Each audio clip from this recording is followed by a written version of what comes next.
Hoy en La Clave Pop, el galán de telenovelas y cantante Christian Meyer llega para presentarnos su nuevo disco. Comenzamos. Hola, soy Marisabel Houston y estamos en La Clave Pop, el podcast en donde tú y yo conectamos a través de la música. Hola mi gente bella y adorada, sean todos bienvenidos a otro episodio de La Clave Pop, el podcast en donde tú y yo decodificamos la música latina y conectamos a través de ella. Yo soy Marisabel Houston, les saludo desde casa aquí en la ciudad de Atlanta y hoy tenemos un episodio que a mí en lo particular me alegra muchísimo poder compartir con ustedes. Mi invitado de hoy es alguien que en Latinoamérica lo conocen perfectamente. Él es actor, cantautor, compositor, director. Como les dije al inicio, es Christian Meyer. Él lleva más de 3 décadas construyendo una carrera que no cabe en una sola caja, es multifacético totalmente. Muchos lo conocieron como ese galán de telenovelas que conquistó a todo el continente. Doña Bárbara, El Zorro, La Tormenta, pero lo que quizás no todos saben, específicamente nuevas generaciones, es que la música siempre fue su primer idioma. Con Arena Hash llenó estadios en los 90 y en 1996, hace casi exactamente 30 años, lanzó No me acuerdo quién fui, su primer disco como solista. Hoy Christian está de regreso con Así es la ley, su sexto álbum de estudio, un disco que fue grabado en Los Ángeles junto al el legendario productor argentino Gustavo Borner. Esa misma persona que ha estado detrás y que ha formado el sonido de Fito Páez, de Andrés Calamaro y que ha trabajado en todos los MTV Unplugged latinos y con músicos que han tocado con Elton John, Ringo Starr y Eric Clapton. Son 9 canciones de rock puro pensadas para escucharse de principio a fin y entre este repertorio hay una que se llama Puerto de Palos que les adelanto, esa canción a mí me llegó al corazón, es muy emotiva. Pues hablamos de todo esto con Christian, de los inicios, del sacrificio, de su amigo y compañero en Arena Hash, el difunto actor y cantante Pedro Suárez Vértiz. Fue una conversación muy bonita y que obviamente van a disfrutar acá en el podcast. Pero primero, si todavía no me siguen, este es el momento de ir a sus redes sociales, en Instagram, TikTok y Facebook. Me encuentran como @MarisabelHouston y en X o Twitter como @HoustonMarisabel. Allí te comparto memes, lanzamientos musicales y por supuesto mis análisis de todo lo que es actual y que a mí en particular me llama la atención de la música latina. Y si estás escuchando en YouTube, suscríbete al canal, dale like a este video, comparte el episodio y también déjame un comentario. Eso me ayuda muchísimo para que otras personas descubran a La Clave Pop, así como lo has hecho tú y empiecen a escuchar. También si prefieres plataformas de audio, nos encuentras en Spotify, Apple Podcast, Amazon Music y en todas las plataformas digitales donde escuchen sus podcasts favoritos. Ahora sí, aquí va mi conversación con Christian Meyer. Christian, bienvenido a La Clave Pop. Es un placer conversar contigo por primera vez y además con el lanzamiento de este disco que ya tiene unos días en la calle. Quiero saber cómo te encuentras tú. ¿Todo bien? Estoy muy bien. Estoy ahora mismo llegado al Perú porque mañana inicio una gira de conciertos acá en el Perú y estoy muy contento. Además coincide con haber presentado el álbum hace nada, el viernes salió. Bueno, qué bueno que te agarramos antes de que empieces la gira porque si no iba a ser muy difícil conversar contigo. Pero aquí estoy, muchas gracias. Christian, Así es la ley, es el título del álbum. Suena casi que filosófico, pues uno sin escucharlo dirá, ¿es la ley de qué? La ley de la vida, pero ya después lo vas escuchando y tiene mucho sentido de lo que habla. Es un disco casi contestatario de alguna manera. ¿De dónde viene esa frase para ti? ¿Por qué llamarlo Así es la ley? Mira, yo no sé de dónde salió, pero cuando yo estaba escribiendo la canción Así es la ley, empecé a tararearla y cuando llegué a la parte del coro, se me abrió la garganta y solté la frase Así es la ley, empecé a repetir Así es la ley y luego dije pues sí, o sea, la vida es esa, la vida es una ley que a veces está establecida y a veces no, y tenemos que encontrar la manera de sortearla. Hay veces que tenemos que cumplirla y hay veces que podemos darle la vuelta, porque como se dice comúnmente, para toda ley está hecha la trampa. Y entonces creo que la manera como nos comportemos en la vida finalmente será la que nos defina, pero empecé a pensar en eso. Tenemos que correr o caminar por la vida sobre normas que a veces eh, nos han dictado o a veces algunas hemos tenido que aprenderlas solos, pero esa es la vida, ¿no? Esa es la ley y es la ley básicamente de la vida. Bueno, entonces esa primera, el primer, digamos, hipótesis que yo tuve antes de escucharlo fue acertado, ¿no? O sea, la ley de vida. Es un álbum que se grabó en Los Ángeles con músicos, pues, de un calibre inmenso. ¿Cómo fue ese proceso de estar en el estudio, de grabar este disco? Y además de tener a Gustavo Borner, yo le sentí mucho la argentinidad también a la música. ¿Verdad? Sí, tiene mucho de eso, pero ¿cómo fue el proceso para ti de traer a la vida en el estudio este disco, todas estas historias? Mira, yo preparé todas las canciones primero en el estudio de casa y le llevé los demos a Gustavo y le dije, quiero hacer este álbum y quiero que pongas tu mano mágica y que suene a lo que tú haces. Eh, y entonces empezó a trabajar en las canciones y luego me dijo, ok, vamos a empezar a seleccionar los músicos y me preguntó con quién tienes pensado y yo inmediatamente le dije, a ver, yo trabajo con Greg Bisonet en batería y Matt en el bajo. En mis últimos 2 álbumes he trabajado con ellos y Greg trabaja hace 25 años con Ringo Starr y Matt con Elton John, pero con quienes tengo una gran amistad y una gran química. Entonces los traje y me dijo, yo con ellos he trabajado muchas veces. ¿Y qué te parece si para las guitarras tengo a fulano y fulano y para tal, tal, tal? Y claro, Gustavo tiene uno de los estudios más exitosos que existe en la ciudad de Los Ángeles, donde se hace el 90% de la producción de Hollywood en cuestiones de sonido. Entonces tiene al alcance a millones de personas que han trabajado con él. Entonces él me dijo, yo puedo traer a fulano que trabaja con Eric Clapton para que haga las guitarras y a fulano que haga no sé quién los teclados, que trabaja con tales Van Halen y yo, claro, lo que tú digas. ¿Cómo decir que no? Claro, entonces nos vimos a todos en el estudio y luego ya vernos en el estudio ha sido un trabajo muy bonito porque yo no sé leer ni escribir música. Yo escribo, a ver, de lo que me nace y la registro en mi propio idioma. Yo no sé leer un pentagrama y tampoco sé escribirlo. Entonces yo llego con todas esas notas raras al estudio, a hablar con todas estas eminencias de la música, a hablarles en mi propio idioma y a tratar de traducirles lo que quiero que hagan. No traducirles al inglés, sino traducirles, pues, Lo que está en tu mente, claro. técnicamente lo que tengo yo pensado para cada canción. Pero ha sido gente tan maravillosa que lo absorbió inmediatamente, pero además yo les explico y se miran entre ellos y dicen, sí, ese es un tresillo con corchea y de no sé qué. Sí, ok, ya. Yo digo, bueno, lo que digan ustedes Lo que es, sí. pero es lo que les estoy diciendo. Entonces así hemos hecho este álbum.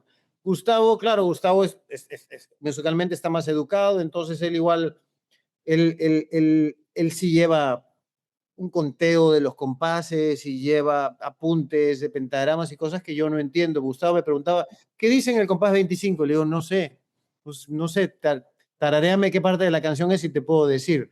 Entonces, así es como trabajo yo y así es como hemos hecho este álbum que para mí, pues, está más allá de las expectativas que yo tenía. ¿Por qué elegir a Gustavo para la producción? Fue, o sea, ¿tú específicamente querías trabajar con él para este disco? Sí, específicamente, sí, porque Gustavo ha sido o es hasta el día de hoy la mano detrás de los álbumes que yo escucho en mi día a día.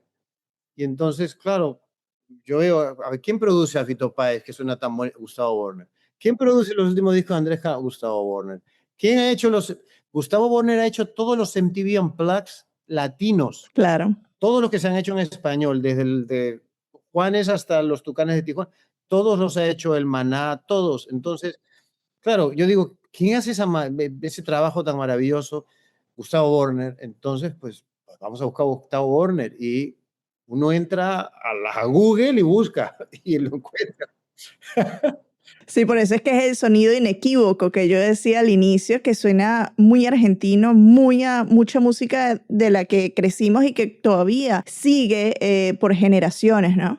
Así es, sí. Creo haber leído que decías que el disco está pensado a que se escuche de inicio a fin. Además es un disco muy digerible, no te va a tomar mucho tiempo escucharlo porque son unos 35 minutos Y es aproximadamente. más. ¿Por qué tú instas a la gente de que se tiene que escuchar de principio a fin? Obviamente esto desafía todas las reglas del streaming de que uno puede ir escogiendo qué canción escuchar, ¿no? A ver, yo soy old school también, entonces yo soy amante de los álbumes y yo siempre he entrado al estudio a grabar el álbum cuando sé que tengo todas las canciones y me gusta porque pienso que los álbumes son capítulos de nuestra vida que nos representan en cierto momento. Eh, entonces, yo creo que la mejor manera de escuchar un álbum es, pues, hacerle como el binge watch de las series de Netflix. Sí. Listo. Si el álbum está listo, porque los sencillos van a ir saliendo poco a poco, pero si el álbum está listo, yo creo que lo mejor es ponerle play a la primera y dejar que corra completo, porque nos lleva por un viaje que de alguna manera tiene un primer acto, un segundo acto y un epílogo, y eso es lo que he tratado de hacer con este álbum, ¿no? Es muy intencional la manera en que ustedes eligen el flujo, el tracklist de todo el disco. Para ti, ¿cuál es la historia central? Nada más para abrirle un poquito a la curiosidad de los que nos escuchen y vayan a darle play al disco y dedicarse esos 35 minutos para ellos y escuchar el álbum. ¿Cuál es esa historia que tú le puedes Mira, entrever? no es casualidad que la primera canción sea Así es la ley. Eso es como un statement, porque Así es la ley probablemente es la canción más rockera del álbum y es con la que arranca el álbum. Y la manera como arranca es casi como entrar a una casa pateando la puerta. A ver, este soy yo, sin filtros. Porque inequívocamente hay algunas personas que tienen una idea preconcebida mía seguramente por otros trabajos que puedan haber visto míos que tienen que ver más con lo audiovisual. Pero el hecho de comenzar con Así es la ley a ver, esto es lo que trae el álbum, es en serio. La declaración de intenciones del álbum. No estamos jugando, esto es un álbum de rock en español y que suena así y que nos va a llevar por este viaje donde vamos a encontrar una serie pues, de influencias que son las que me han educado a mí musicalmente, ¿no? Y hay soul, y hay R&B, y escuchas un poco de música country cuando llegas a Nací para olvidar, y terminas apoteósicamente con Puerto de Palos y dices, wow, qué buen final. Y luego viene... Y no es el Y no es final. el final. Y no es el final, pero además y no es el final, porque además fue como yo le dije a Gustavo, yo le dije, ok, creo que hay que añadir una pequeña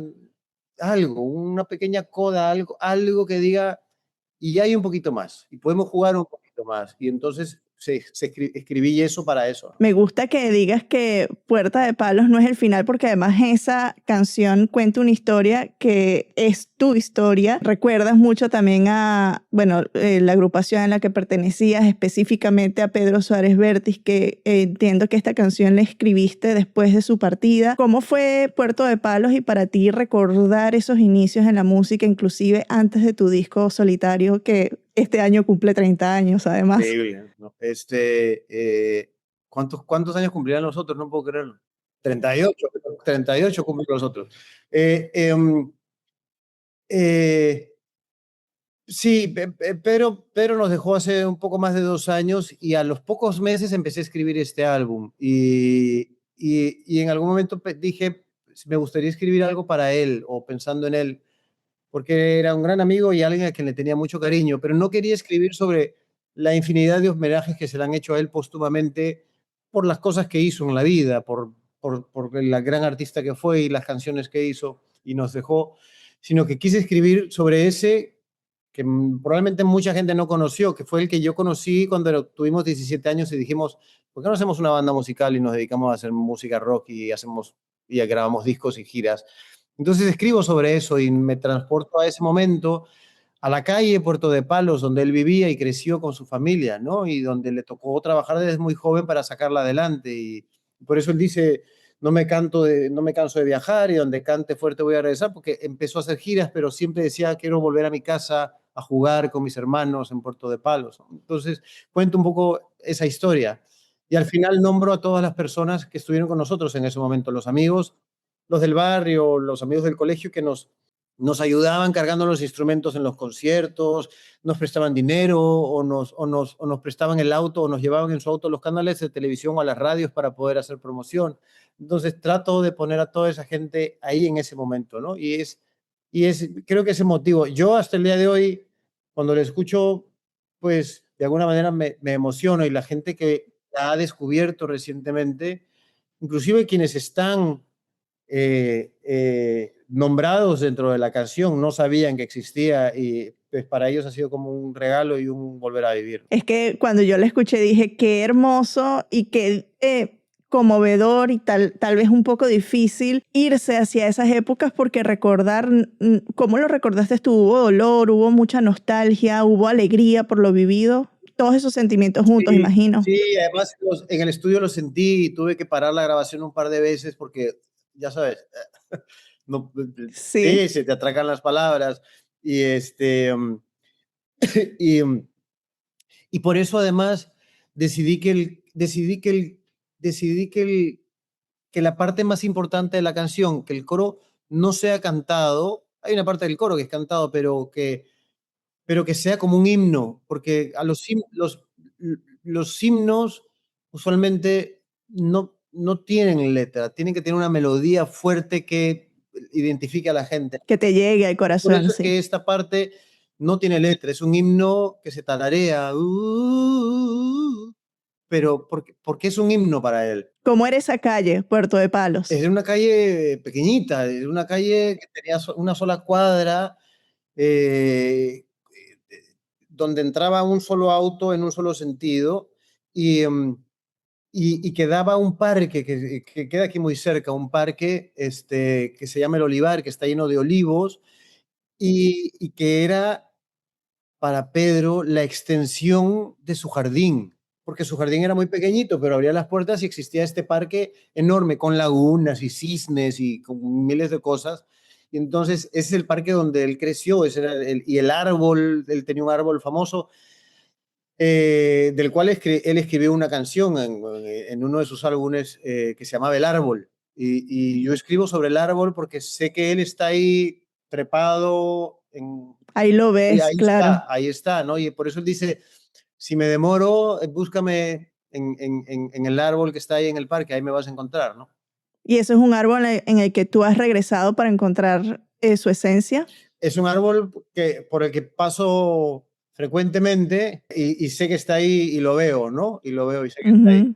Qué lindo. Ya yo decía unas preguntas atrás que este año se cumplen 30 años de tu primer disco como solitario, Carreteras Mojadas, que además esa fue la canción del año en Perú en el 96. ¿Qué sientes cuando tú la escuchas hoy y cuando regresas a esa etapa solitaria? Además, yo sé que Pedro fue instrumental para que esa canción sea lo que fue en su salida, ¿no? Bueno, él me dijo, es que yo la había grabado y el tempo era más lento, Muy lento, sí. lento. Y él me dice, yo creo que si la aceleras un poquito, va a funcionar mejor. Entonces, hice una prueba y dije, sí, hice una especie como de encuesta con mis amigos y me dijo, sí, creo que me gusta más rápida que lenta. Y entonces finalmente quedó como quedó. Eh, eh, pues le tengo mucho cariño porque fue un momento, yo tenía 22 años cuando la hice y fue un momento como que de mucha incertidumbre para mí, porque yo ya no era un niño, no era un adulto profesional y estaba en una transición en la cual se encuentran probablemente la mayoría de las personas entre esa edad en la que dices, ¿qué voy a hacer por el resto de mi vida? Porque lo que quiero hacer, para mí era la música, lo que quiero hacer no sé cómo se hace, no sé cómo hacerlo solo, sabía cómo hacerlo como parte de una banda, pero ya individualmente no sé cómo se hace, me apoyaba en mis amigos, pero ahora estoy solo, entonces pensaba mucho sobre mi futuro, mi familia estaba muy reacia que yo hiciera eso y, y por las noches yo le pedía prestado el auto a mi madre, entonces salía a manejar toda la noche y para mí era como una burbuja de, donde podía pensar en calma, porque en casa no podía, había mucha presión, mi padre me decía, tienes que hacer esto, tienes que salir a trabajar, mi madre decía, no puedes ser artista, esa gente, pues ya sabes, lo que dicen los papás. Y que todavía ocurre, Así es, porque he hablado con artistas nuevos y todavía tienen esas así es. Claro, preocupaciones. yo tuve, si hay algún artista que yo tuve cero apoyo de mi familia, cero. Y luego ya con los años y el éxito, pues fui convenciéndolos. Pero,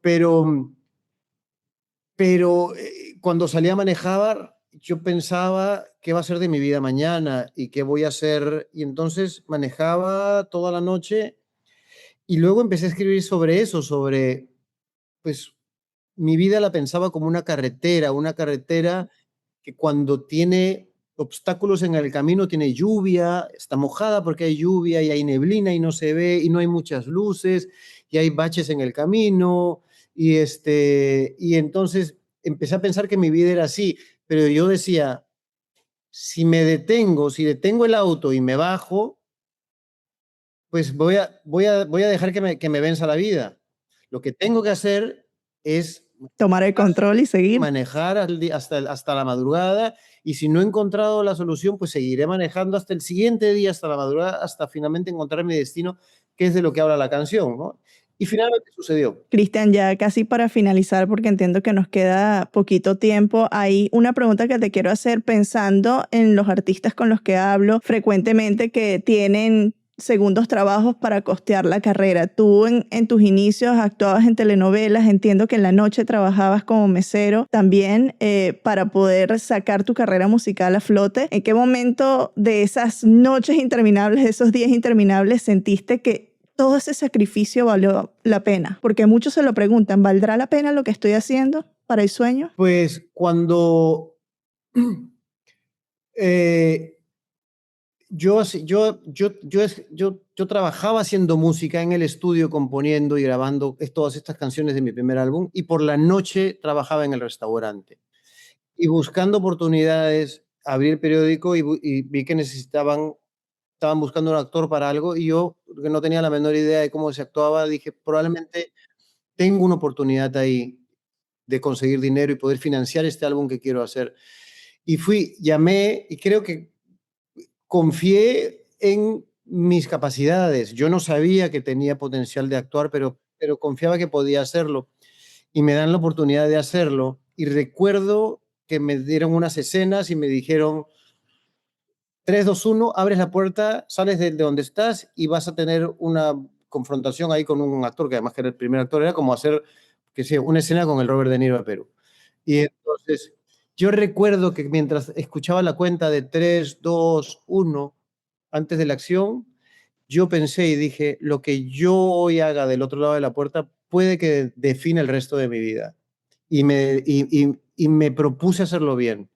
Hice ese casting y me dijeron lo que le dicen a todos los actores, gracias, nos vemos. Y dije, bueno, ya. Y por la tarde recibí una llamada. Y ahí me cambió la vida. Pero para cualquiera de las cosas, creo que lo importante es comprometerse. Cuando yo terminé el álbum y lo terminé, fui con mi álbum y se lo entregué y se lo llevé a todas las disqueras del Perú para que me lo editaran. Y todas me dijeron que no. Todas las disqueras que habían en el Perú me dijeron que no, no, no, hoy estamos buscando cosas como más tropicales o tú como te ves deberías de cantar baladas románticas. Y yo dije, es que Tú eres rock, o esto sea, es, esto es lo que soy yo. Me dicen, pues no. Y claro. entonces, como me dijeron que no, dije, pues si nadie quiere editar mi álbum, tendré que fundar mi propia disquera y editarlo yo. Y eso fue lo que hice.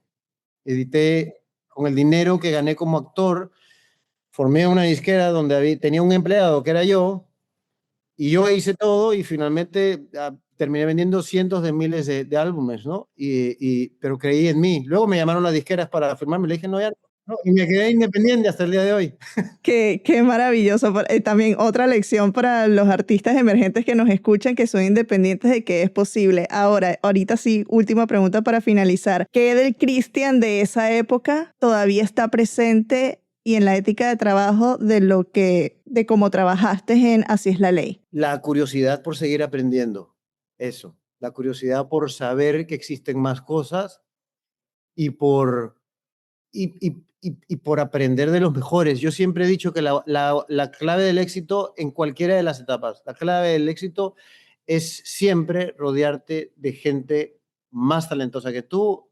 Es verdad, más inteligente. Así es. Y mis ganas de seguir aprendiendo pues son infinitas. Así que pues eso es lo que se mantiene. Cristian, es un placer conversar contigo, escuchar la producción, me la disfruté de inicio a fin, me conmoví mucho con Puerto de Palos y nada, espero que esta sea la primera de muchas conversaciones más que tengamos aquí en el podcast. Sí. Te mando un abrazo y todo el éxito en la gira. Muchas gracias. Un beso para ti y a toda la gente. Igualmente. Y los invito a que escuchen Así es la ley, está en todas las plataformas y como dices tú, dura solo 35 minutos escucharlo completo. Vayan a caminar y lo escuchan, o si no, sentados en la casa con un buen vino. Un capítulo de Friends. Exacto. Exacto. Cuídate mucho, Cristian. Mil gracias. Bye. Y esto fue lo que hablamos con Christian Mayer, que muy amablemente nos dedicó unos minutos desde Lima, en Perú, en medio de esta gira que está haciendo por su país. Y pues una conversación que nos llevó a reflexionar, nos llevó a recordar y que nos emocionó. Como ya saben, Así es la ley está disponible en todas las plataformas de streaming y como dice Cristian, escúchenlo completo, dura lo que dura un episodio de Friends, es decir, unos 38 minutos, es fácil, digerible y les va a emocionar. Y un dato de último minuto que no fue parte de la entrevista porque esto se confirmó después de nuestra conversación, y es que Cristian va a abrir el concierto de Ed Sheeran en el Estadio Nacional de Lima el 20 de mayo. Si estás en Lima y si vas a ir al concierto, por favor graba y mándame los clips a través de las redes sociales. En específico, mándamelo a través de Instagram. Si quieres me tagueas en los stories y yo le doy repost. Con esta petición cerramos el episodio del día de hoy. Muchísimas gracias por escuchar La Clave Pop. Si este episodio te gustó, compártelo. Si tienes una tía a la que le encanta Christian Mayer, envíale este episodio para que puedan disfrutar de la conversación. Recuerda que esta es la mejor manera que tú me puedes ayudar para que esta comunidad siga creciendo. Por cierto, antes de finalizar, te digo que, y te lo repito, nos encuentras, o a mí me encuentras en todas las plataformas digitales y en redes como @MarisabelHouston en Instagram, TikTok y Facebook y @HoustonMarisabel en X. Y estamos aquí pendientes hasta el próximo episodio de La Clave Pop. Un beso y feliz fin de semana.